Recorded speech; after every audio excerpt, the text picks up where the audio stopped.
Okay, okay. Thank you so much for joining, Dr. Kasturirangan ji.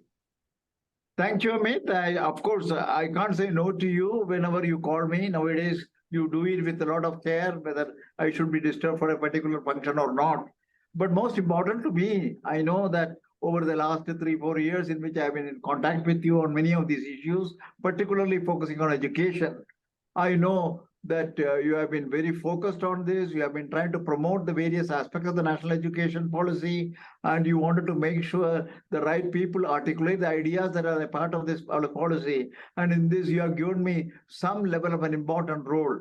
I really appreciate that part of it. You know that you have been a very good ambassador for this particular policy, trying to give it the kind of exposure, the kind of visibility across the country, which has made its own impact in the context of its acceptability, besides all that we have done in several fora with respect to bringing the awareness of this particular policy. So I'm extremely happy. You again once more wanted me to reiterate many of the points that we have often discussed in the earlier stages, but I don't mind doing it simply because this is a fairly elaborate policy, a policy which has been given in the context of the country's demands and needs for the 21st century, in conformity with the vision of our Honorable Prime Minister to take this India as a developing country, by developed country by 2047. So several aspects of this, and also the dynamic and the kind of demanding changes that are being brought by the society and the country as a whole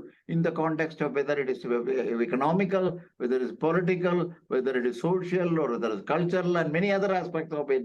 I think there is a demand to make the change, to make a transformation, and to bring the country to the level where our Prime Minister visionizes this as a developed, as a country truly among the first few of the economic power, as well as a developed nation with its own independent standing among the Committee of Nations. Dr. K. Kasturirangan ji, first of all, namaskar, sir.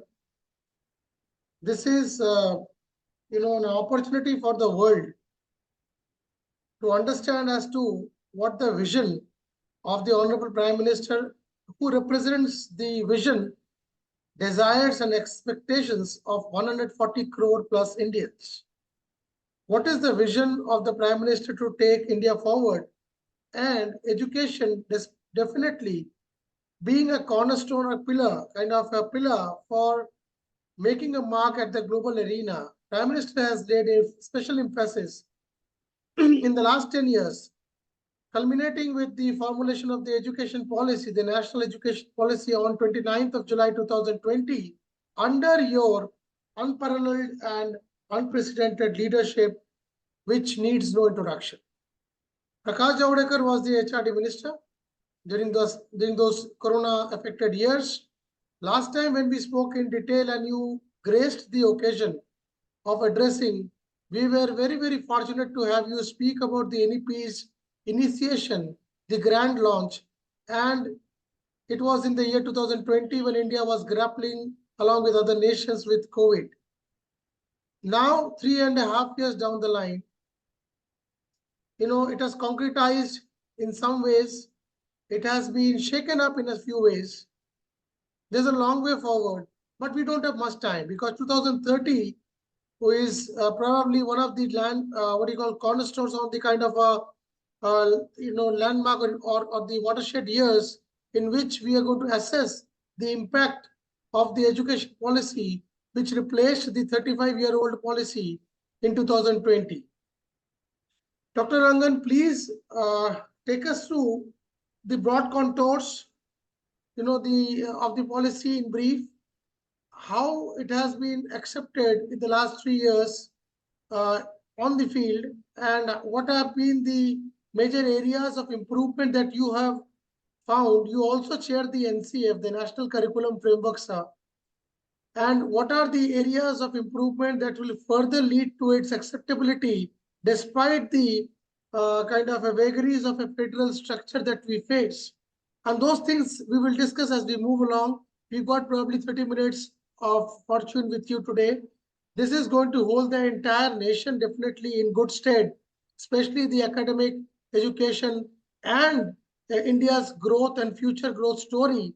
Because without education, absolutely this growth story stands no meaning and relevance. So over to you, Dr. K. Kasturirangan, former chairman ISRO, Padma Vibhushan, a man India will be always grateful to for his unparalleled contributions. Dr. Kasturirangan, over to you. Thank you, Amit, for those introductory remarks. Certainly, they are very pertinent in the present context of the various developments in the country, the vision that the Prime Minister has given to this country, the way we are taking it forward to make sure that the ultimate kind of a goal that he has set for this country by what you may call as the 100 years of Indian independence, we meet it, which is very confident. We are all confident because of the fact that the leadership has got tremendous resolve to overcome the complications and challenges that we will meet in meeting this goal. And we have done this in the earlier years, also in the recent past. So I'm sure that this will happen. Coming to this specific to the education, the Prime Minister has recognized that 35 years is too long a period for an educational policy to continue to provide that kind of a dynamic and the knowledge society, which will be in tune with the kinds of demands that the country needs at the present juncture and the coming years. So it's obviously, it is in this context, he thought that we should look back into all the areas of education, see what are the kind of changes that we need to do. So we constituted this committee, and of course, earlier we had, as you rightly said, Smriti Irani ji, who did a lot of homework on this particular thing, Prakash Javadekar, who moved it further in this context, and we had also subsequently Mr. Pokhriyal, and currently, of course, we have Dharmendra Pradhan ji, who is overseeing this program. It has been go through this kind of a successive leadership, a visionary leadership, but in the overall vision of the Prime Minister himself. But now when it comes to specifically, you asked about the transformatory nature of the NEP and its relevance in the context of this country's goals and directions in the coming years. NEP 2020, as you know, provides an integrated yet flexible approach to education and keeps the interconnectedness of the various phases of education in mind, as it lays out an end-to-end educational roadmap for the country.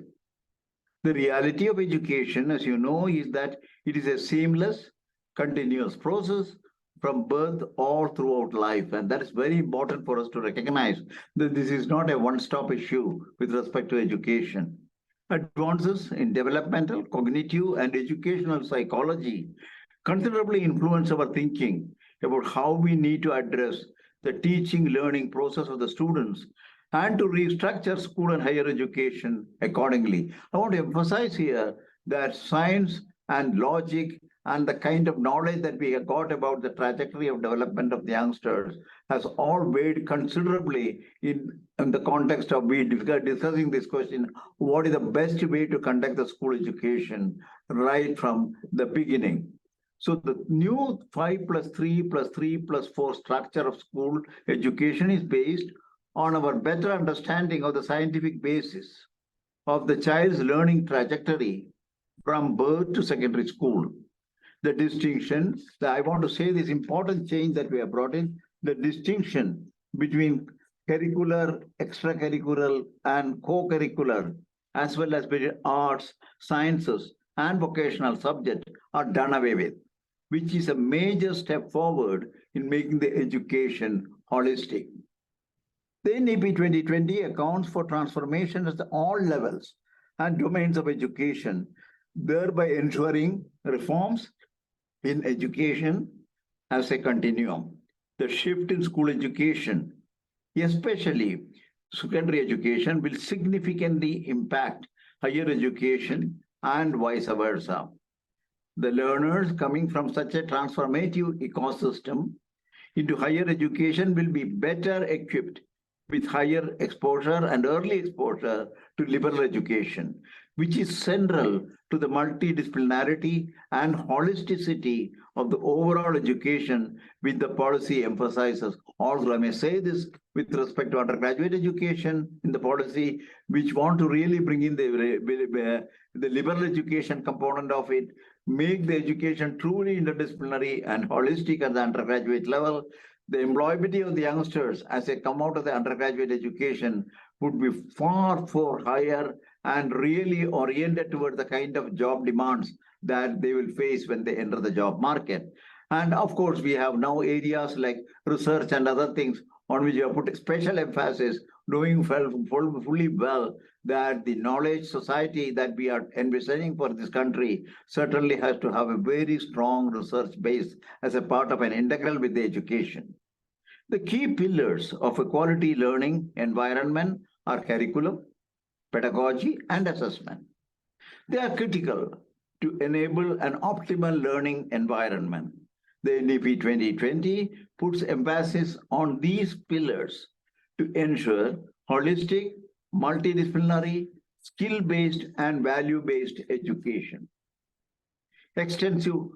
Would you like to know now at this stage? I give you a little picture of how this new educational policy is trying to direct our energies into domains which were not a part of the earlier education policy, but which are done with careful thought and analysis with experts, some drawn from various parts of the country in various disciplines and so on. Therefore, we adopted a very extensive process to build up this particular policy framework. So, Amit, if you are interested, I can say a few things about the extensive processes that we have adopted in formulating this policy. So one question, we'll just keep intercepting and, asking you a few things as you lead the show. I mean, the frequent change in the ministers, 4 ministers over the last 5-6 years, don't you think it has affected the policies formulation and implementation? I think it's a very interesting question.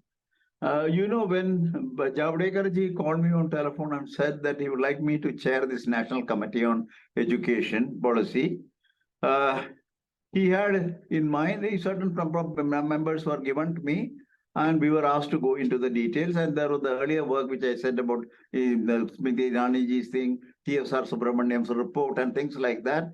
But they were all the basis, but we could review, we could completely take a new picture. That is what he said.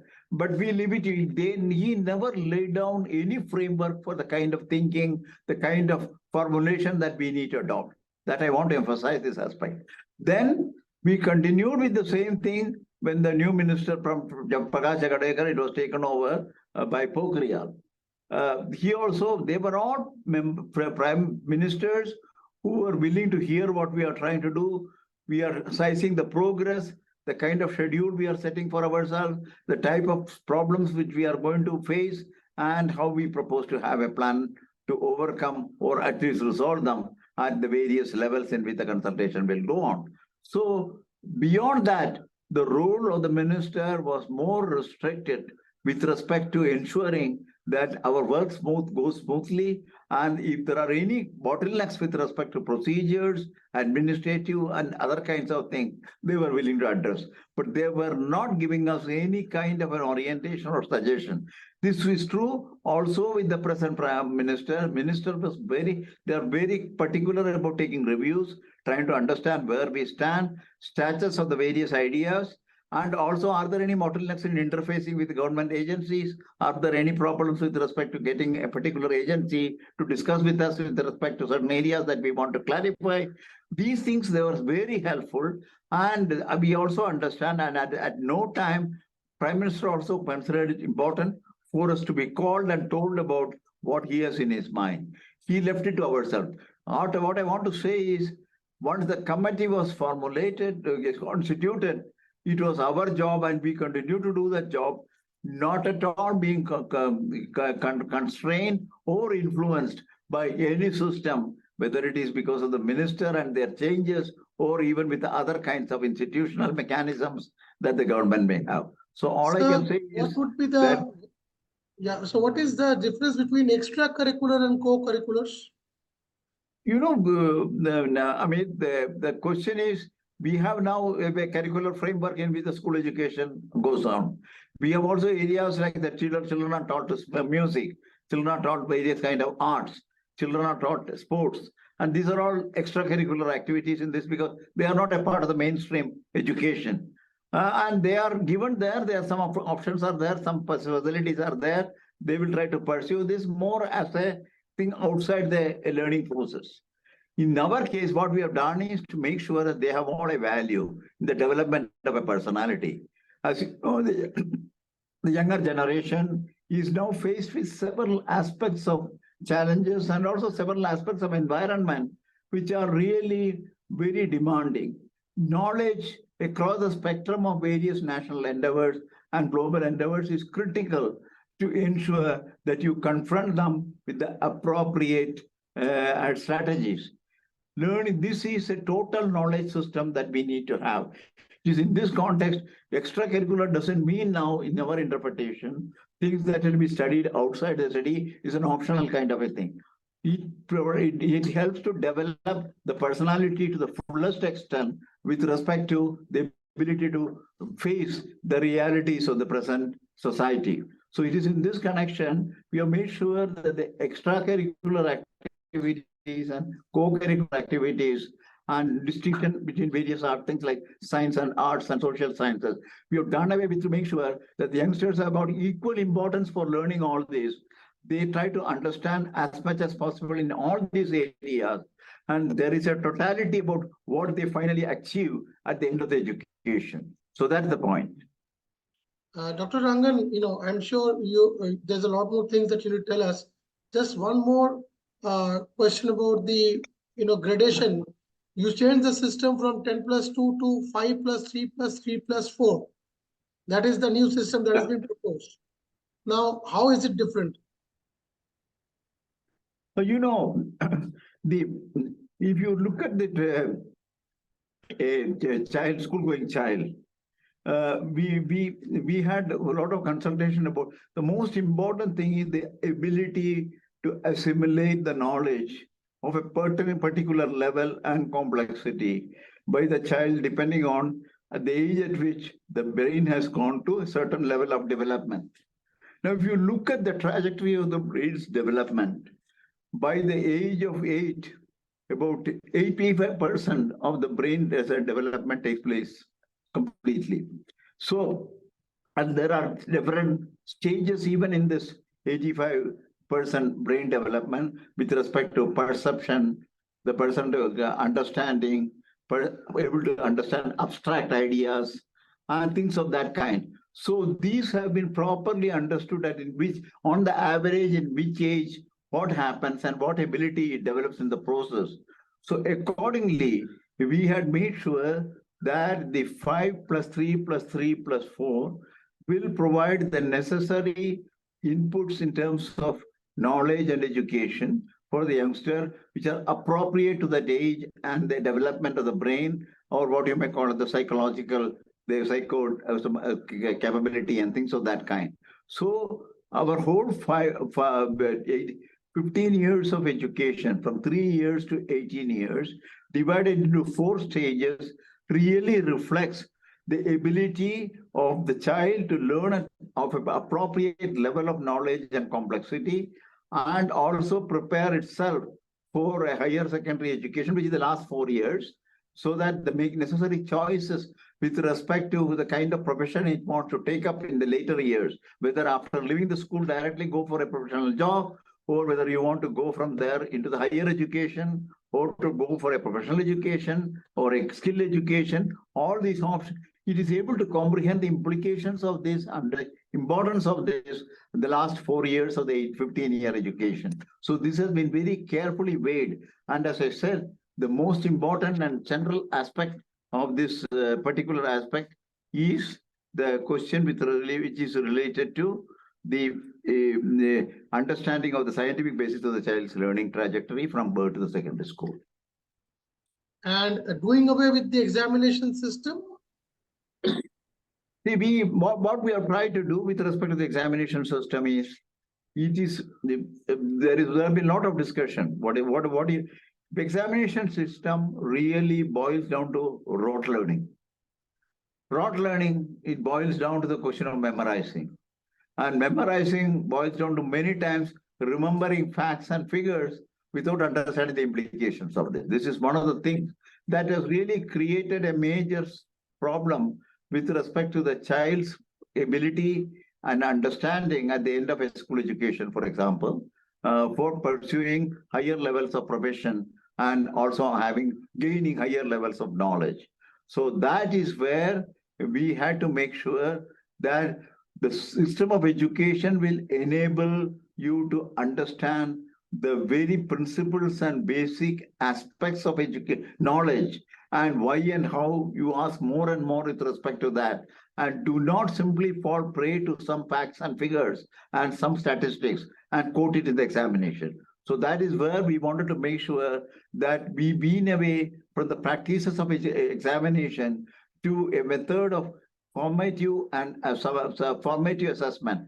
How does the child's ability to understand and what is the level of his understanding at a particular thing, which is a part of a formative process of child's learning, be evaluated. And we evaluated at different stages, as I said, with respect to the learning trajectory and at the thing. Certainly, there should be some phases in which certain type of examination, which will also evaluate the formative aspects of it and less of summative aspect of it in the evaluation. That is set at the age of 8 standard or 10 standard or 12 standard. So those are already kept there, but these are by itself do not go see the student's fate with respect to whether he performs here or not. We give not only this kind of tests which are more evaluate the student's ability to understand what is the level of the principles that he has assimilated, but equally important that he will get additional chances to again retest himself about his assessment ideas, about his understanding. So he need not be always be conscious of the examination as the final determinant for his future. That is the most important thing that we have made sure. Okay, so you please continue from where you left, because I stopped you in between with all this. No, fine. I mean, certainly you are do that. The point that I wanted to just say is, when you want to bring a policy of this kind, we were very well aware that we are formulating it in terms of contemporary terms and character and its utility. Fully recognizing diversity, we have to deal with the diversity of the country, complexity, and plurality. We took considerable pains in formulating the process to realize a policy which is most appropriate for this country as a whole on one side, and keeping in view the developments at the global level on the other side.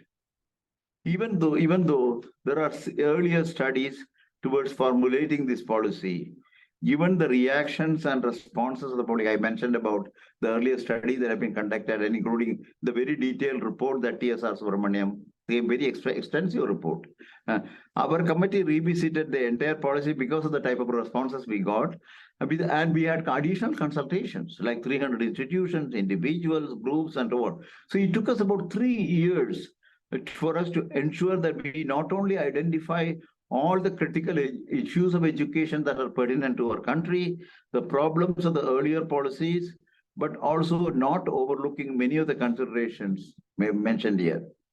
This is here that everybody who matters have been conducted. I want to emphasize this aspect of consultation, whether all important ideology, people with all different ideologies, people with different religious sects, and those kind of things were also part of our consultation process. The committee is proud of the fact that we have done this not only based on our own personal judgment. I want to emphasize this personal judgment versus the kind of things that we adopted, but also sounding several scholars, academics, educationists, and others who are familiar with this important sector.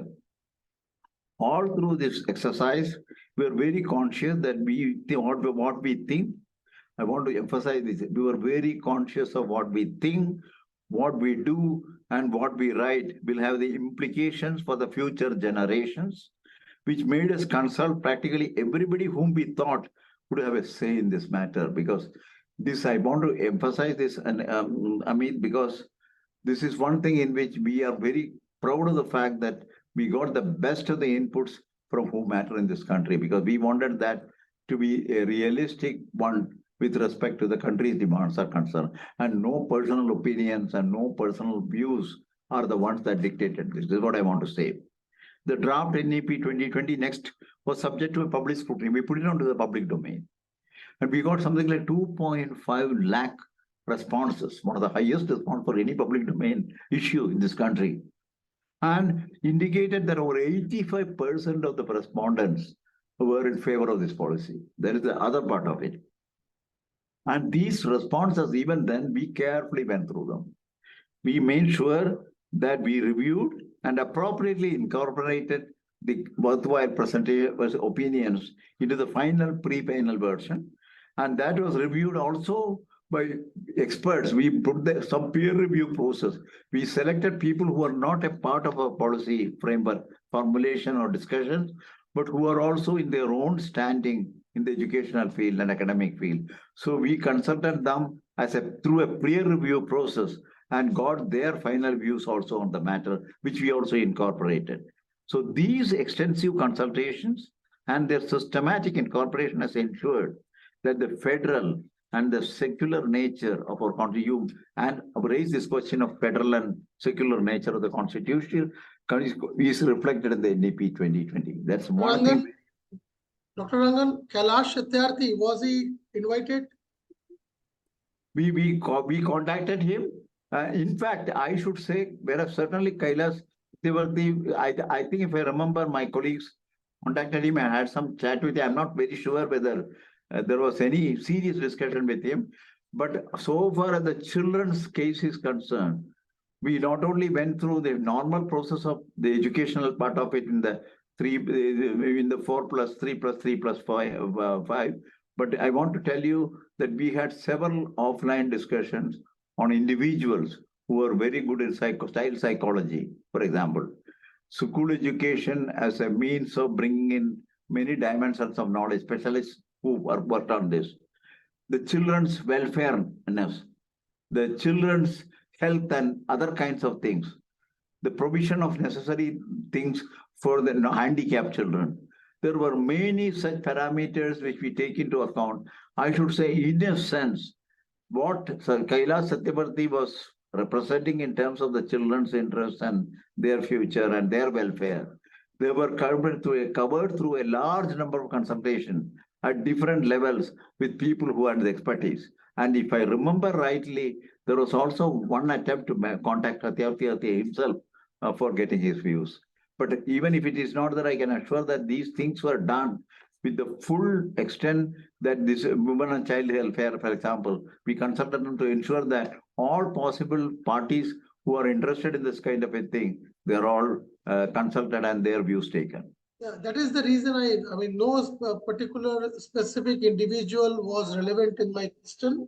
It was basically an example I wanted to evoke an answer from you.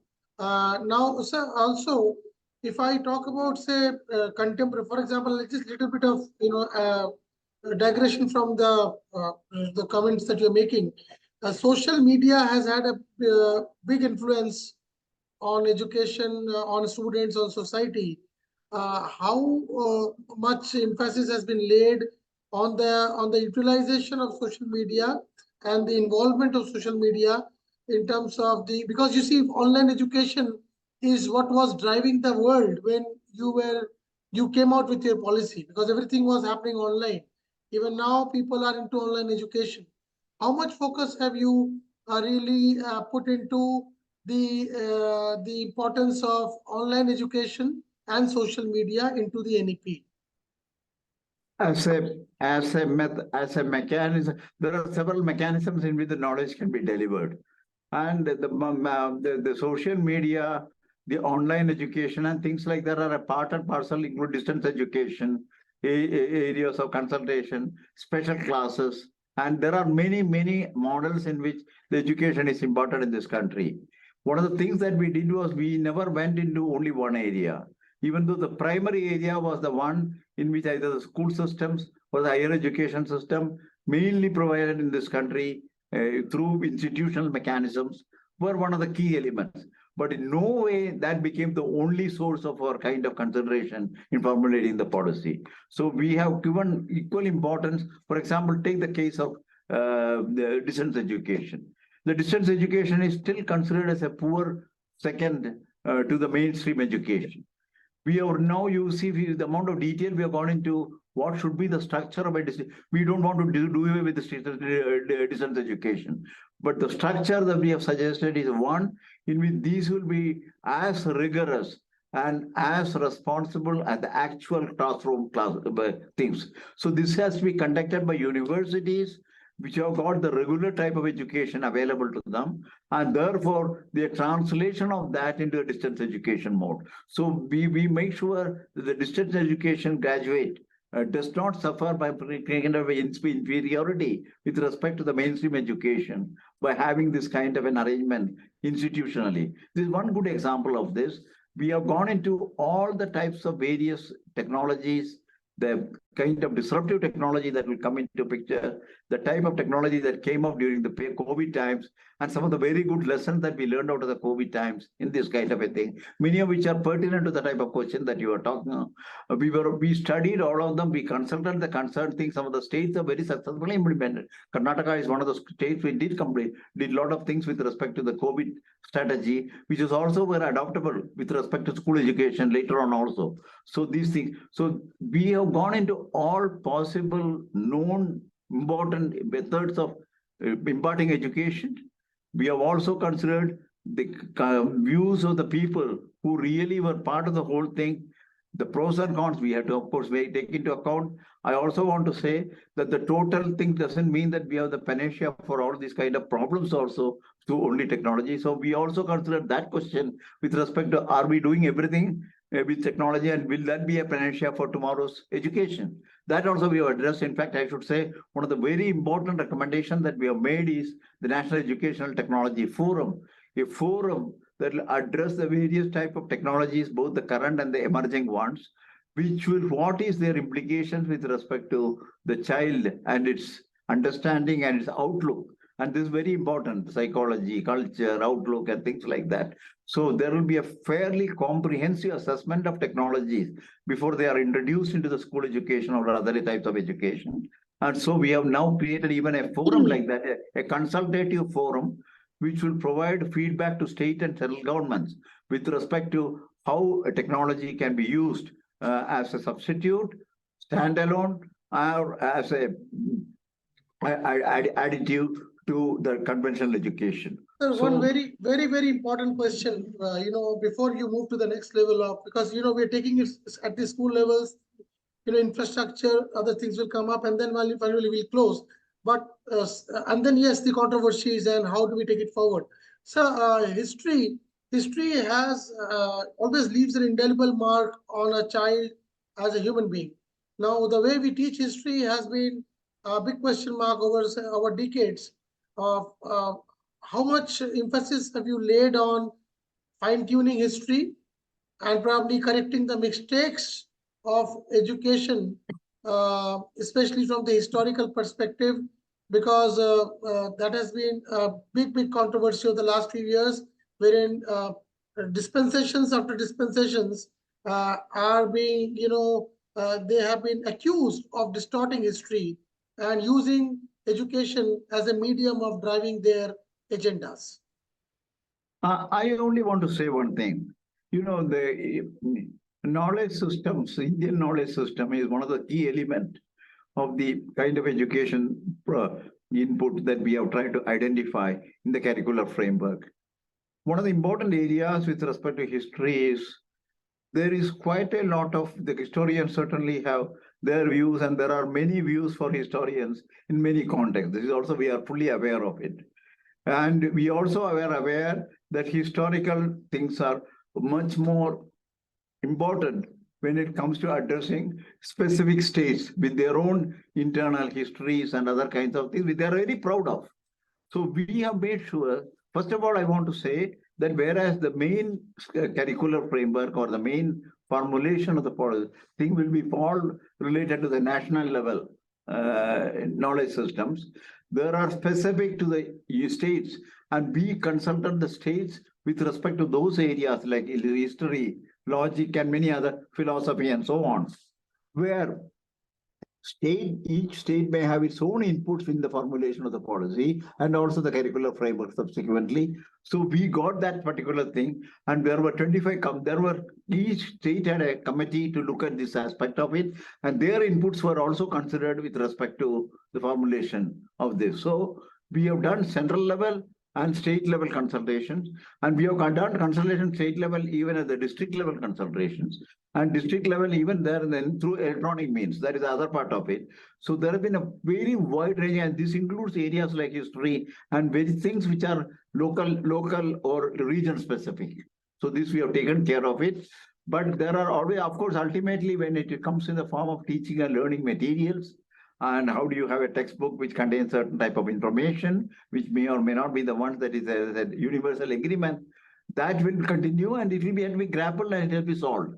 I'm sure that, but the level to which it has been resolved and the level to which today there is a clarity of how the universality of even things like subjects on history and things like that, I don't think that is of great concern.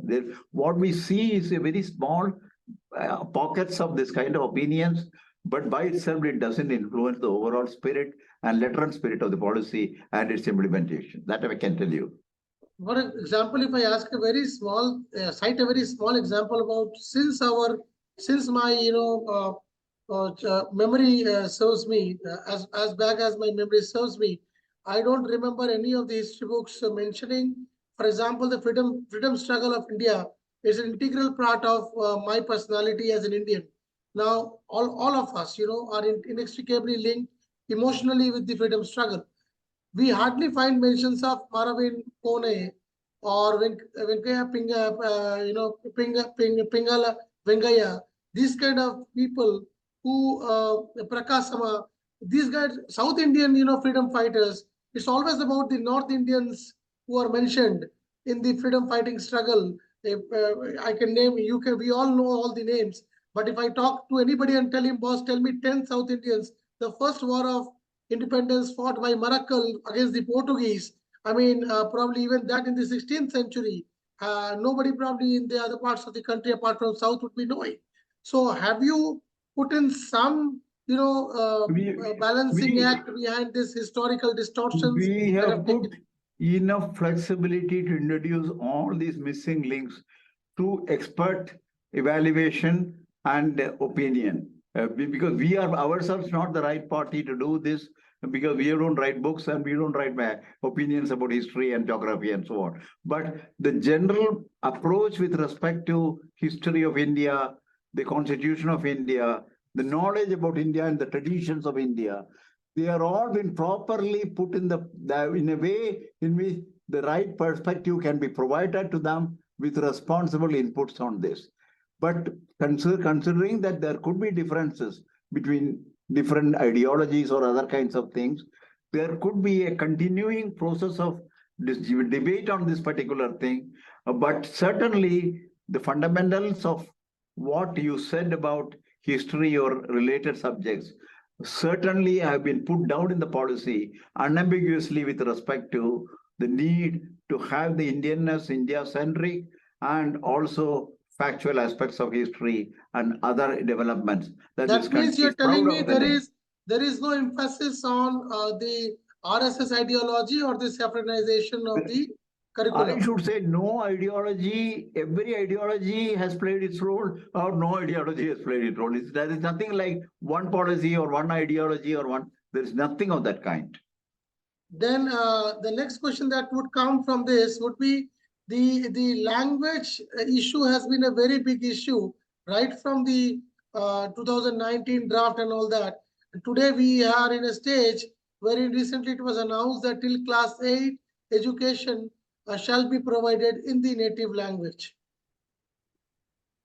Of course, Nat, I want to tell Amit that this language issue has been considered by the policymakers, not only with respect to one aspect of only whether you learn one language or two language. That is not the idea. The importance of language as a communication, the importance of language as a reflection of the culture and the other aspects of a particular society, and the importance of language in trying to have a more clearer way of looking at and thinking about various aspects that you encounter in life. So language as a means of communication is much more than purely a one language formula, two language formula. So if you really look at the policy, that aspect of the language learning is the one that has predominantly been brought into several areas. So 4 or 5 sections, if you see in the main policy, carries this kind of a debate on this. And this is all based on the modern knowledge. That is number one. Number two, every state has got its own local language, medium, language of media, home spoken languages are there, then local languages are there, state level languages are there, and national language. They have been given all the freedom to choose what they want as a language combination. That I want to say.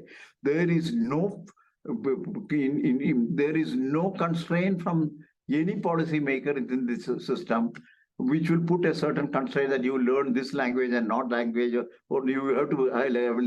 This is all state's decision what they have. The third thing is we have also found the child is best in understanding the fundamentals when they learn it through the mother tongue, because that's the first language it comes in contact.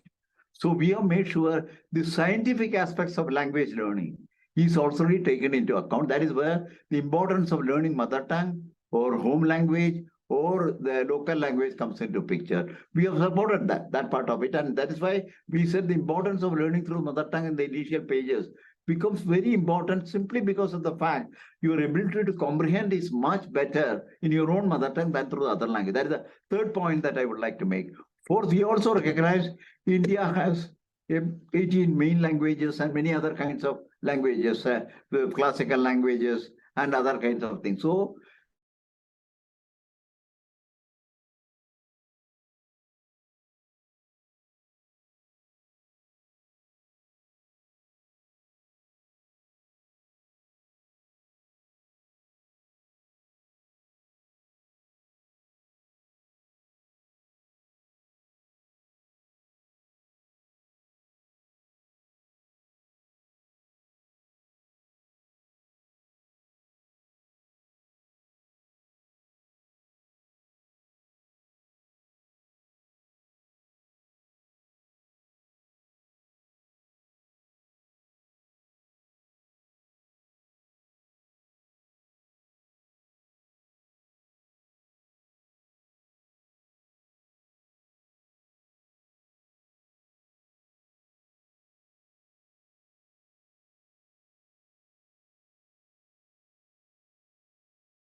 Yes, Brinda. Yeah. Mhm. No problem. I'm waiting on the line. You can connect with your mobile also. You can have a. Please, I'm waiting. Yeah.